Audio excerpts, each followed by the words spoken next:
Жоқ. Жоқ, бұл ана спектр болмаса болды. Жақсы.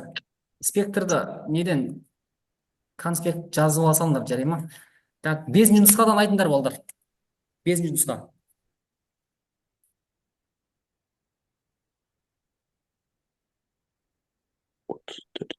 Отыз төрт. 34. Тағы да. 7, 16, 13. 7, 16, 13. Тағы да айтыңдар балдар. Тағы бір кезеп қосыңдар. Қанша Азиз? 17. 17. Иә. Жақсы. Тағы бар ма? 19. 19. Болды ма? 7, 7, 7. 8. 8.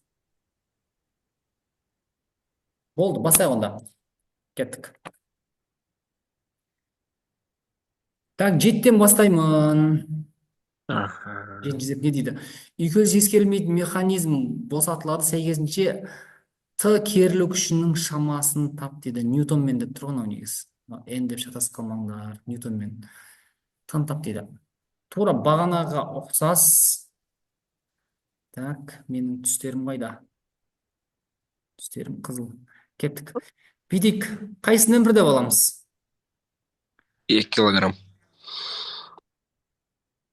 Мынаны бір дей берейші. Өйткені сол басада екен да. Бәрібір не, разница жоқ. Кеттік, бүйтеміз. Мына денеге әсер ететін күштер, айтыңдар. Ауырлық кері қарай керілу күші. Осы, қара, мынау 3 кило, мынау 2 кило. Осы басады ғой, М1А болады. Жоғары қарай керілу күші. Мынаған М2G болады. Үдеуі қай жақ қарай? Жоғары қарай. М2А болады. Т-сы жоғары қарай болады. Т деген. Мына бір жіптің бойында болғандықтан екеуінің керілу күштері бірдей болады. Кеттік, бірінші дене үшін. Барлық күштердің қосындысы М-ға тең болады.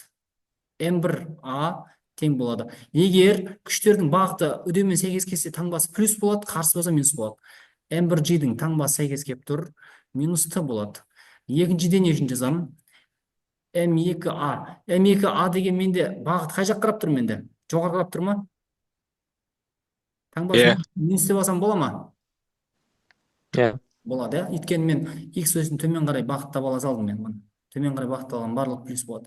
Тең болады М2G минус Т болады. Болды, осы екі теңдеу.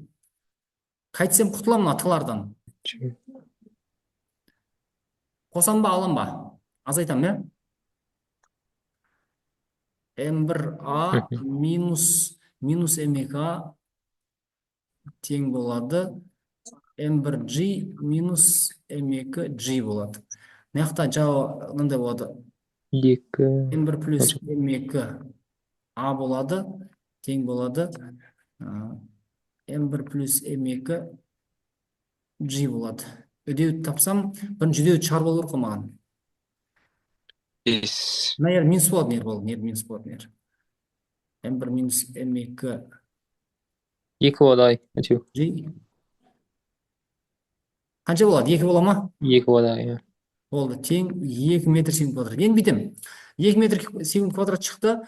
Енді мынау теңдеудің любой біреуін апарамын да, орнына қоя салам. 1 мен 2-нің любой біреуін апарып қояйық. Давай, 1-ге қояйықшы, 1-ге. 1-ге қояйық. Так, М1 менде қанша килограмм? 6 болады.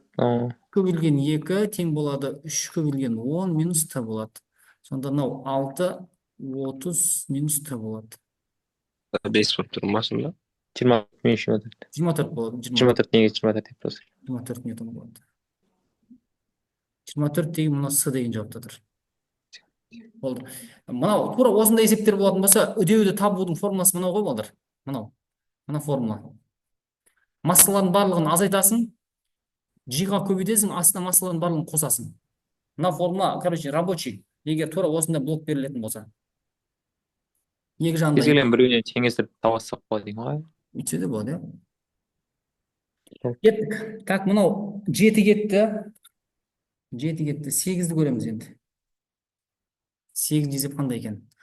Егер электр өзінің кернеулігі вакуумда Е0, ал берілген диэлектриктегі кернеулігі Е болса, онда бұл қатынасының шамасы мынандайды береді ғой бізде. Тұрақты шама ортаның диэлектрлік өтімділігі мынаны береді. Ені береді. Бар ма осы? Диэлектрлік қозғалу. Иә, диэлектрлік өтімділігі ғой. Салыстырмалы электр жылу өтімділік, салыстырмалы диэлектрлік өтімділік. Мына екеуі де бірдей ме не? Диэлектрлік өтімділік қой мына болады. Ортаның диэлектрлік өтімділігі болады. Соны тұра отқан. Негізі диэлектрлік. Так, 8-ден кейін 13 дейді. 13-ті көрейік. 13. Эхолот тереңдігі 450 метр. Аш. 450 метр. Түбіне су жіберді. 0,6 секунд өткенде қайтып келді. Эхолоттың жұмыстық жиілігі мынанша болса, судағы ультрадыбыстың толқын ұзындығы. Бүйтейін. Біріншімен жылдамдығын тауып алайын. Жылдамдығын табу үшін бүйтемін. Мына H емес, мынаны X деп ала берейінші. X тең VT көбейтілген та. екі емес па, иә?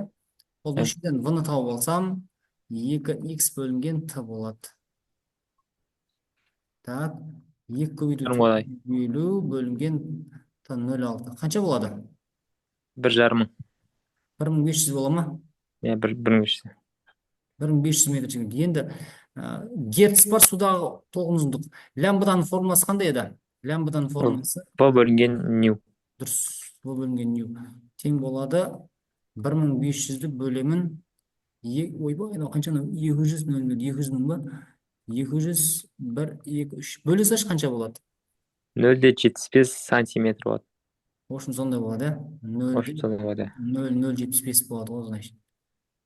0,75 сантиметр. А деген жауап болады екен.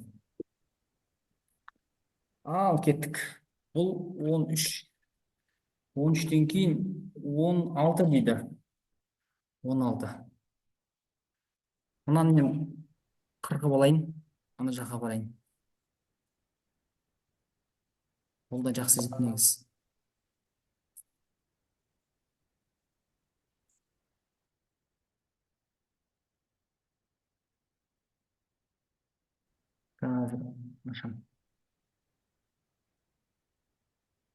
Ашылды ма демонстрация балдар? Иә. Кеттік. Бастайық онда.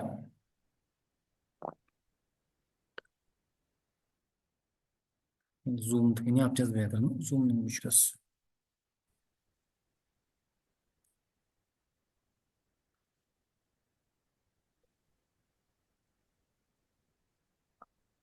Kas, bir minut kaldır. Zoom'un өзінікімен жазайын десем болмай жатыр. Так.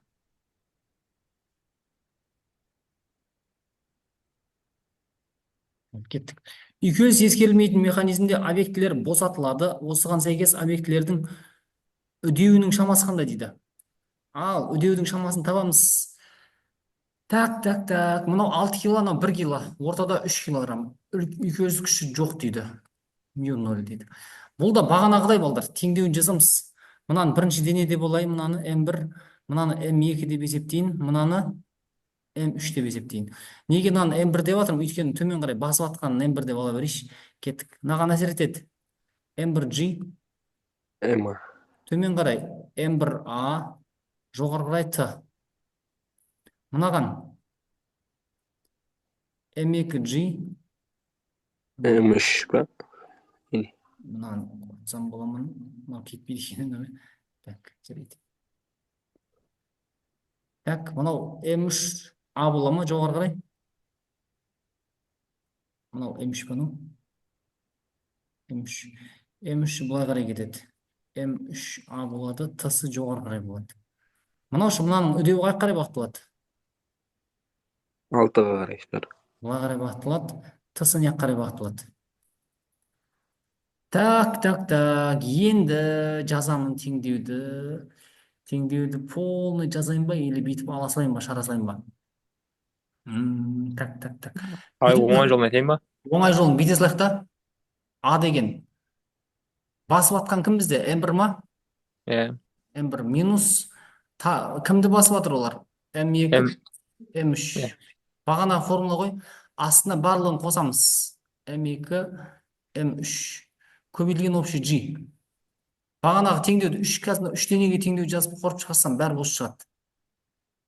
Мынау төбесінде екі. басып жатқаннан сол тартылып жатқан екеуін азайтып тастаймыз. Сонда менде 6 болады. Минус 3 қосылған 1. Мынау 6 плюс 3 плюс 1. Көбейтілген 10. Төбеде қанша болады? 4, 2, 20 бола ма? Екі болып қалды. 10 мен 10 қысартылайық, 2 болады. Дұрыс, 2 болады сонда. 2 деген жауап бар ғой менде. Енді Д деген де бар екен ғой. Болды, мына жазып алсаңдар. Кеттік, ары қарай жүре берейін ба? Сонда жауап тема оның. Сонда Жауап не деп тұр бұда? жауап 5 дейді. 5 деген жауап келмейтін шығар ғой. Ойладым да қайша таза тартылатын электр бар ғой, 66 килограмм басады ғой.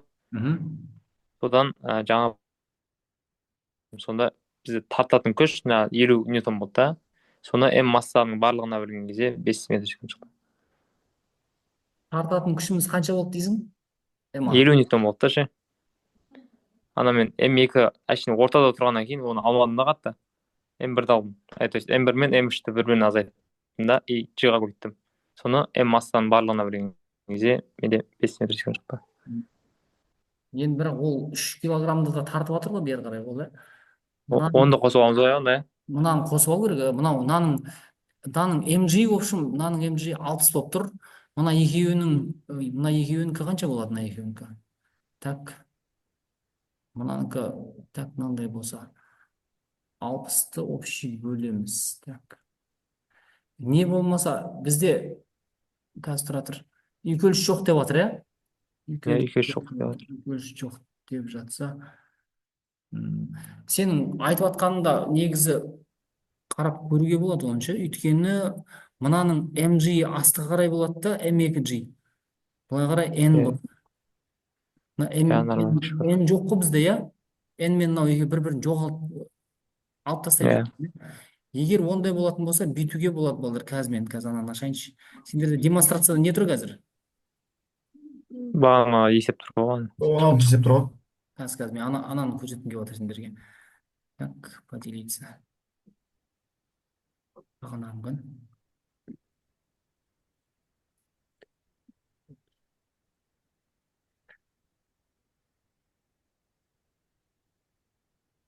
Мынау ашылды ма? Иә. Ашылды, иә, кеттік. Бүйтсек қалай болады екен бағанағы? Мынаның M2G-і N-мен екеуі бір-бірін жойып жібереді десек, онда мынандай болады. Мынаның төмен қарай басатын күші M1G, ол 60 ньютон болады екен. Мынау артқа қарай тартып жатыр оны. M3G, ол болады 10 ньютон. 10 ньютон, иә. Барлық күштердің тең әсерлі күш MA дегенім менде бір-бірін азайтамыз. Дұрыс. 60-тан 10-дап тастасам 50 болады екен. Дұрыс. Келеді онда 50. Сонда аны табатын болсам, мына общий массаны аламын ерді. Общий массаны қаншаны қоямын? 50-ге 10 болады. Бүкілін қолданамыз, иә? 6 қосылған 3 қосылған 1. Дұрыс. Онда осымен шығара берейік балдар. Мынау дұрыс. Өйткені мынау бар ғой балдар. N мақұл ғой, жоқ деп есептегенде, мынау MG-ді проекциялағанның өзінде X өсіне. Ол 90 градус болады да бәрі ол нөл болып кетеді ол. Ортада тұрғаннан кейін қатты мән бермедім оғанша. Жақсы. Онда 5 деген дұрыс онда балдар. Ал кеттік ары қарай. 5-ші нұсқаның бұл қай есеп еді бұл? Бұл 16 еді. 17-ні көрейік енді. 17. Бұнда мен 40 алсайшы. Неге сыймайды?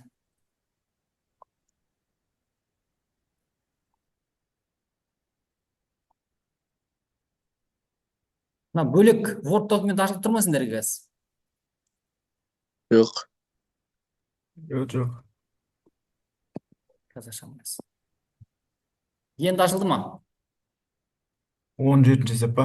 Иә. Ашылды. Осы жарамыз. Так, бүйтеді. 400 тонна мұнайды 15 метрге тереңдігінен 2 сағатта шығарған дейді жоғары қарай. Так. Масса 400 тонна дейді. Так, H 15 метр. Т 2 сағат 7200 болады. Сорғыда мынанша килограмм бензин жұмсалады дейді. Масса бензин, бұл жанып атқан отын яғни. 4-те 35 килограмм. Пәгін тап және пайдалы қуатын тап дейді. Бұл берілген 46 оның 6 дәрежесі. Пәгін тап және пайдалы қуат дей ма? Пайдалы. Пәктің формуласы қандай болады олар? А бөлінген Q. Болады, ол да болады. MGH бөлінген Q отын десем бола ма? Q бензин. Жанады ғой, ә? Сонда неде бұлай болады? Пәктен MGH бөлінген жанып атқан отындікі менде M бензин көбейтілген Q болады. Энергия Q дейінші энергия. Бірінші.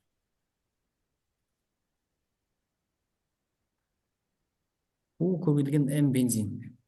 Ол осымен табылар кеттік. Пәктен массам 400 көбейту 10-3 дәрежесі 10 H 15. Q менде 46 10-ның 6 дәрежесі көбейтілген масса 4-те 35. Тек 30 болады ғой. 30 бола ма? 0 Қымбат. Таза, таза болады. 0 сонда 30% болды. Жақсы. Енді бізге пайдалы қуат табу керек. Пайдалы қуатты табу үшін бүйте салмайын ба? Пайдалы қуат дегенім менде П пайдалы бөлінген П толық дей саламын. Табылады да. П-ға бөлесек. Так. Толықтыға жазамын, толық қуатты. Тұрған 46 көбейту 16 дәрежесі. Так, толық қуатты бүйтеміз қазір. А бөлінген QM бөлінген Т деймін ғой мынаны. Былай аламын ғой. Осын бөлік тауып алыңдар осын қанша болады? Бензин болады. Толық қуат бай. Толық қуат, ә? 46 Айна болса. Ау? Анау біздің пәктің үстінде 400 көбейту 13 дәрежесі болып тұр ғой. Аха. Соны А деп алып, уақытқа бөлесек шығады негізі. Олай да болады. Мен енді бүйтіп айналып кетпейміз ғой. Айналып соған барамыз қазір. Мынаны есептей салайықшы енді, маған бастап қойдым мен. Олай да болады ғой. 46 көбейтілген 4-те 35 бөлемін 7200. 0,027,7. 0,028 деп ала берейінші, бола ма? 28, 10-ның қанша дәрежесі болады? 6 дәрежесі. 1, 2, 3, 28 киловатт. Солай болды ма? 1, 2, 3. Кеттік, енді апарып мынаған саласақ. Пәккі. Нерден П пайдалын табатын болсам, пәкті көбейтем П толыққа. П пайдалы тең болады. Пәгім 0 көбейтілген 28 киловатт. Көбейтші қанша болады? 84, 83 деп алуға болады. 84 шат, 83 деп алуға болады. 83 бола ма? 8-3 бола ма? 8-3 шар? Жоқ, 84 болып шат негізі. Бірақ 8-3 деп алуға болады. 28-ді көбейтемін 0-3-ге. 8-3, в общем, 8-3 болады ғой. 8 киловатт. Сонда оны А жауабы болады екен ғой. Дұрыс қой, ә? Дұрыс, Б емес, Б 83 болып кеткен ол. Так, кетті, 17 кетті. 19-ды көрейік. 19-ды көрейік. 19-ға барайық басынан. Ара қашықтықтары мынанша дейді. Бұны бүйтіп шығарамыз бұны. Бұнда мен 40 баняға барам қас.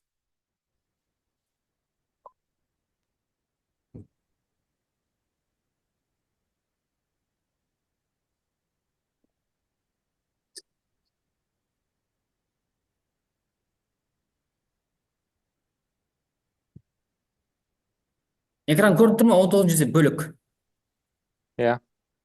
Кеттік. Ара қашықтықтарына общий R тең 0,1 метр. Бұл бір менде -8 нанокулон. Q2 қанша болады? -8 нанокулон, екеуі бірдей екен. Зарядтардың ортасындағы нүктенің кернеулігін тап дейді. Ортасындағы болса Е0 деп ала салайыншы. Мына жерде екі заряд бар екен, екеуі де -Q, мынау да -Q. Ортасы общий арақашықтық 1 метр болса, мынау жартысы қанша болады мынау R1 менде? 0,5. 0,05 болатын шығар, иә? 0,05 болады.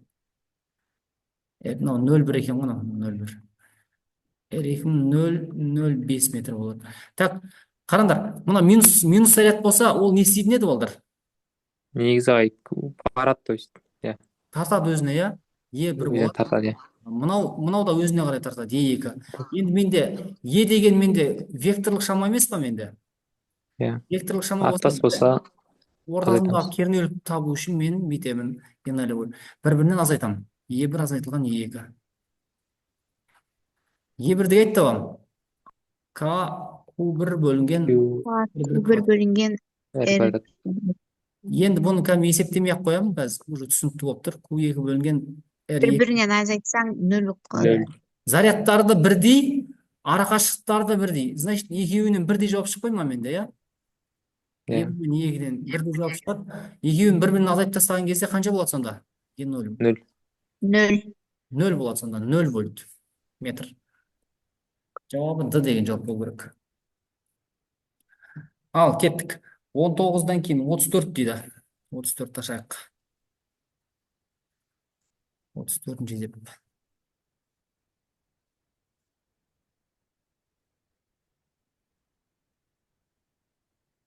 Так. Көрінді ма? 34.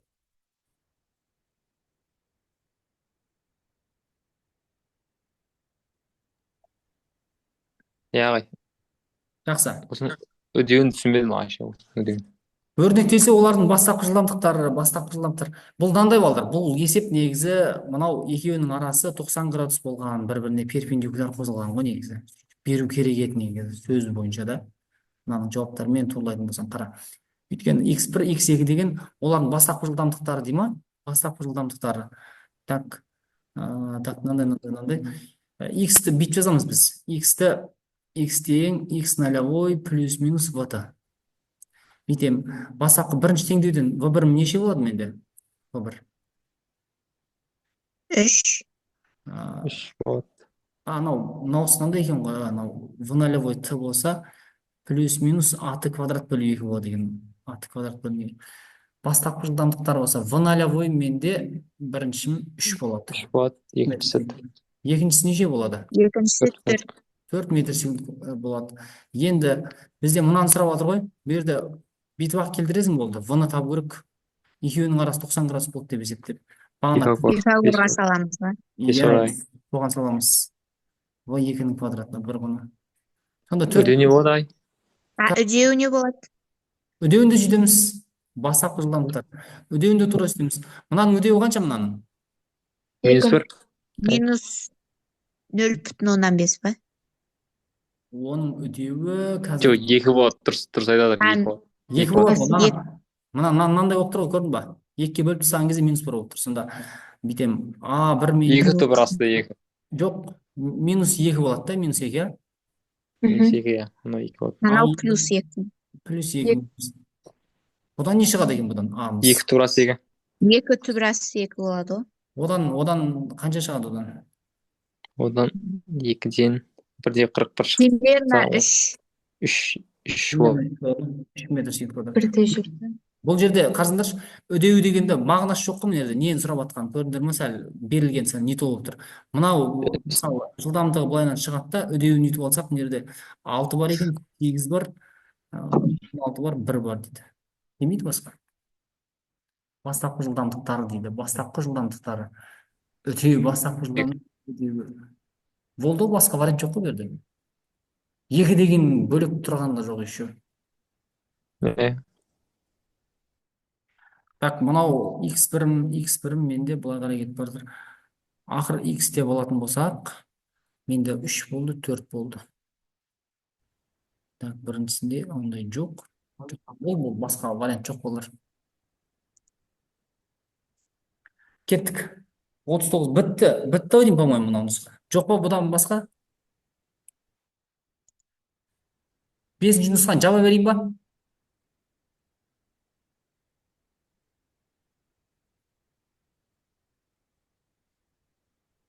Бірақ жоқ енді ағай.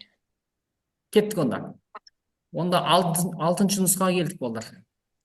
Мыналарды мен өшіріп тастайын.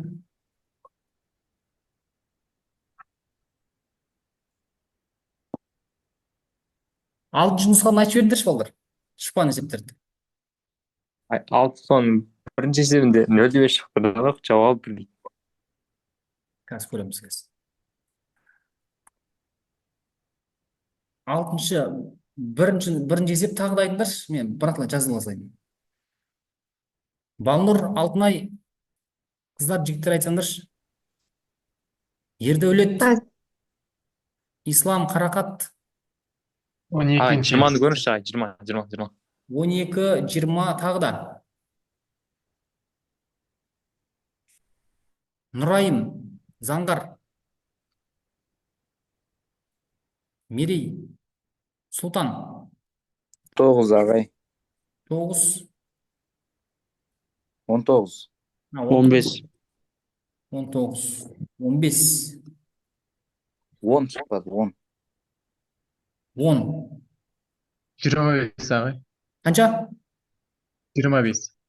25. Жақсы, бастайық онда. Так, сендерге көрініп тұрса, арғай жүре берем мен. Кеттік. Біріншісі, автомобиль тыныштық күйден алғашқы 4,5 метрді 3 секундта өтетін болса, 4,5 метрді. Так, тыныштық күйде в0 нөлге тең. Так, S бар. 4,5 метр тең 3 секундта. Өдеуі S тең не болады? А-т квадрат бөлі 2 ма? Өдеуі бізде болады 2S бөлінген Т квадрат. 2 өйді 4,5 бөлінген 9. Бол. Бір шығады. Серке. Бір шығады екен, болды. Бірден кейін 12, жоқ 10 бар екен. 10-шы есеп. Бұна есеп, бұл бейтеді. 100 км сағат жылдамдықпен ұшып келе жатқан ұшақ жылдамдығы 1000 км сағат болатын, екеуі де 1000 км сағат. Зымыран жіберді, ұшақтың ұшу бағытына перпендикуляр жіберілген зымыранның жерге қатысты жылдамдығы. Бейтеміз балдар, қандар. Мынау ұшақ ұшып баратыр деп есептейік. Міне кетіп баратыр ұшақ. Так, бұның жылдамдығы былай қарай бағытта. В1 1000 км сағат. Енді осыған перпендикуляр бағытты зымыран тасталса, зымыран төмен қарай түсті деп есептей берейік те болды. В2. Ол да 1000 км сағат. Бұның қозғалысы қандай болады, олар айтыңдаршы? Жерге қатысты қозғалысы. Оның инерциясы бар, бағанағы, мынаусы бар. Жерге қатысты қозғалысы былай болады, міне. Мына қарай кетеді. Мына жылдамдықты сұрап отыр бізде В. Оны кетті табамыз. Пифагорға саламын. Пифагорға саламыз. Сонда 1000 түбір асты 2 болады ғой жауабы. В тең 1000 түбір асты 2 км сағат болады. А деген жауап келеді. Ал негізі траекториясы былай болады, олдар оның. Мынау ұшақ болса, негізі траекториясы былай құлайды. Мынау төмен қарай емес, былай құлайды бүйтіп. Сәл оңға қарай. Бүйтіп парабола болып құлайды ғой негізі. Өйткені ол төмен қарай үдемелі қозғалып барады жердің жиынынан. Осылай құлайды. Бірақ ол жерге түскенше ұшақ мына жаққа кетіп қалады да. Ұшақ мына жаққа кетіп қалады. Кеттік. 10 кетті. 12-ні көреміз. 12 дейді. Массасы 70 кг, хоккейші массасы 0,35 кг. Шайбаны анша жылдамдықпен горизонталь бағытта лақтырды. Осы мезетте хоккейшінің кинетикалық энергиясы дейді. Так, хоккейші лақтырса, бірінші импульспен шығарылайық та. М1 70, массасы шайбаны хоккейші. Масса 2 0,35. Шайбаны мынанша жылдамдықпен, бұл В2 болады онда. В2 10 метр секунд. Осы мезетте хоккейшінің кинетикалық энергиясы. Е1-ді сұрап жатыр. Е1-ді табу үшін бүйтемін. Импульс қой, ана шайбаны мына жаққа қарай лақтыратын болсаң, шайба кетіп бара жатыр. Хоккейші өзі қай жаққа қарай қозғалады деп есептеймін. Былай қарай. Сонда П1 тең П2. М1 В1 тең М2 В2. Иә, В2. М1-дің орнына қоямын. 70 көбейтілген В1 тең болады 0,35 көбейтілген 10. В1 неше болады? 0,05. 2 бар ағай. 0,05. 0,05. 0,5 метр секунд. Давай кеттік. Е1 табу үшін М1 1 квадрат бөлу 2 болады. 70 көбейтілген 0,05-тің квадраты бөлінген 2. С деген жауап болады. 87,5 миллиджоуль. Миллиджоуль бола ма? Иә. С деген жауап болады. Жақсы. 12 кетті. 15-ті көреміз біз. 15. Мынаны 40 алайын мен. Ұзақ шығатын. Торозын есеп біздің кітапта бар еді, естерінде болса. Алдыңғы нұсқаларда да тұрғызын есеп. Нұсқаларда да бар еді ғой. Алдыңғы нұсқада да бар, иә? Иә. Бұны бүйтеміз балдар, қараңдар. Так, былай алайық. Бірдей уақыт ішінде Т1 мен Т2 тең екен. Т1 мен Т2 тең. Біреуі 50 тербеліс, екіншісі 25 тербеліс жасайды. 50, N2, 25. Так, маятниктің біріншісінің ұзындығы екіншісінен мынаншаға кіші дейді. L1 қысқа екен. Демек, L2-ден 33-ті алып тастаймын сантиметрді. Сұрақ кімді тап дейді? L1 сұрап отыр. Математикалық маятник қой. Біреуі былай, L1, біреуі қайсысы ұзын? Ұзындығынан кіші. L2 ұзын болады. L2 ұзын болады. L2 ұзын бола ма? L2 болады. Кеттік. Жиілікпен алайын ба? Қалай алайық? Жиілікпен ала берейік. Бедикті ай. Қайтып аламыз. P2 расында LG-ға тең деп. Иә, сөйтейін деп тұрмын. Периодпен бастасам да болады, бұлай бастасам да болады. Мақұл, периодпен бастай берші. 2π LG. Т дегенім менде түбірасты L-ға тура пропорционал. 1 болса 1 болады, 2 болса L2 болады. Тең қарандар. Т-ның орнына мен бүйтемін енді. Т-ның орнына Т тең Т бөлінген N деген бар. Неге қоямын? Т бөлінген N1 тең болады түбірасты L1.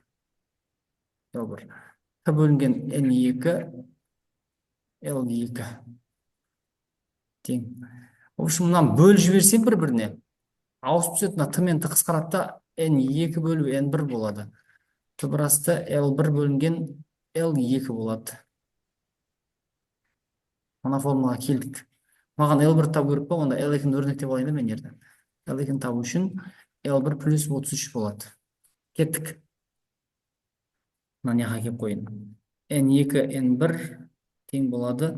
L1 қосылған 33 түбірдің қасында. N2-ге неше қоям? N2-ге 25-ті қоям. Бөлу 50. Мен дауысым естіліп тұр ма, балдар? Квадраттай салайшы сразу. L1 плюс 33. Мынаны ашып бердім уже. Так. Ары қарай кеттік. Мына 25 пен 2-ден 1 болады, 1 бөлінген 4 болады. L1 плюс 33. Осыдан ары қарай есептейміз енді. Бұлай өтсізді 3 болады. L1. Сонда L33-ті 3-ке бөлсеңіз 11 болады. L1 тең 11 сантиметр болады. L1 11 сантиметр болады, осы болады. L2 қанша дейтін болсақ, қалай болады? Жоқ, 44 болады. 44 болып бөледі ол. L2-міз 44 болып бөледі. Бұл бізде осымен бітіп тұр ғой енді шетіміз. Жақсы, 15 кетті. 19-ды көрсетеміз, кеттік. 19. Көбей. 6-шы нұсқа дейді. Ауысты ма, ауыспады ма? Ауыспады. Демонстрация. Так, мынаны Ауыспады.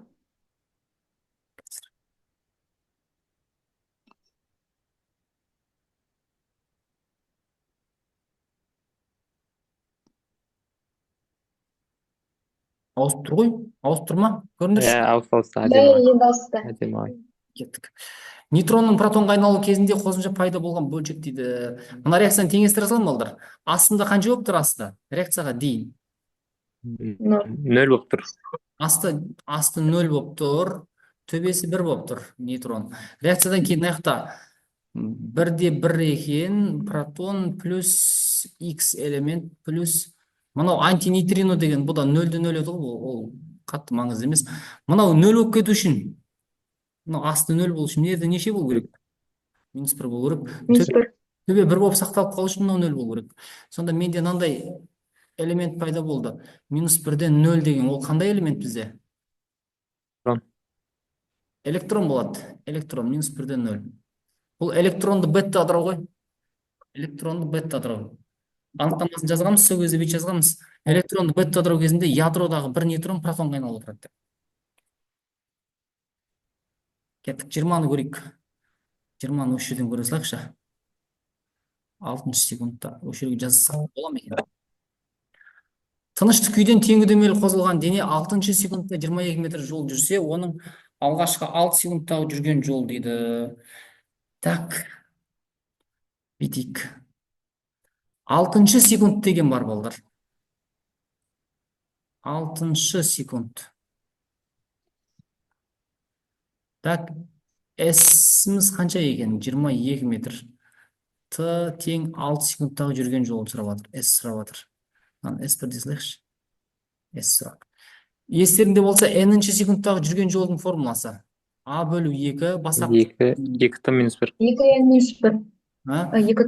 Осы жерде мен аны тауып алайын бірінші.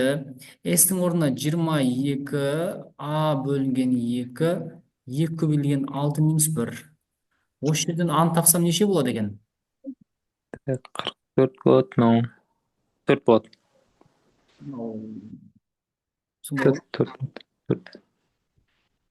4 бола ма? Иә. Жақсы.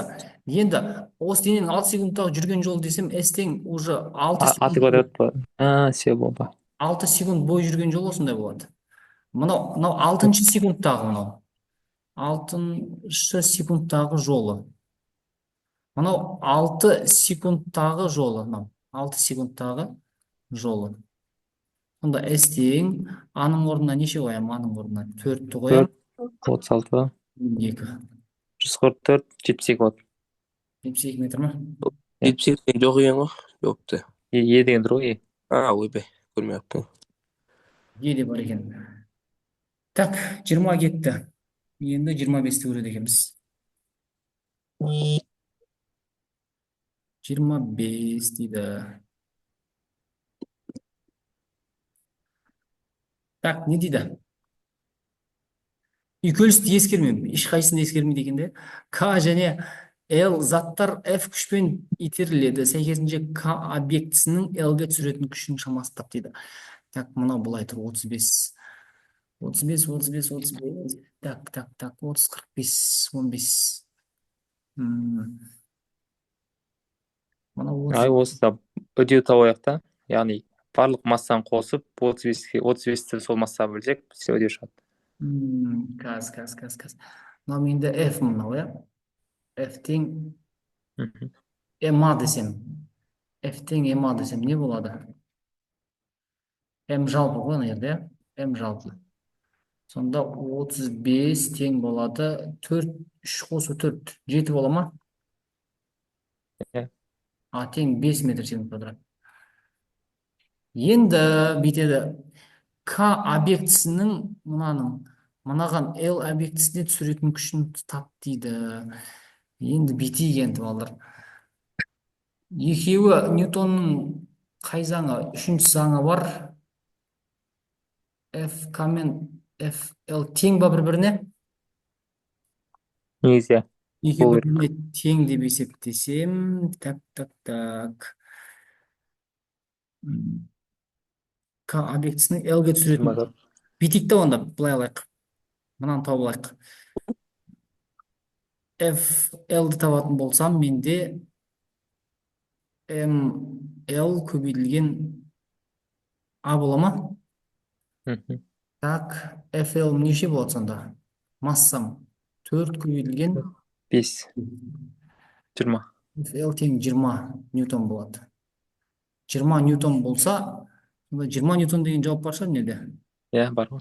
Болды. Мынау қанша ньютонмен әсер етсе, мынау да соған сонша ньютонмен әсер етеді. Болды. 20 ньютон.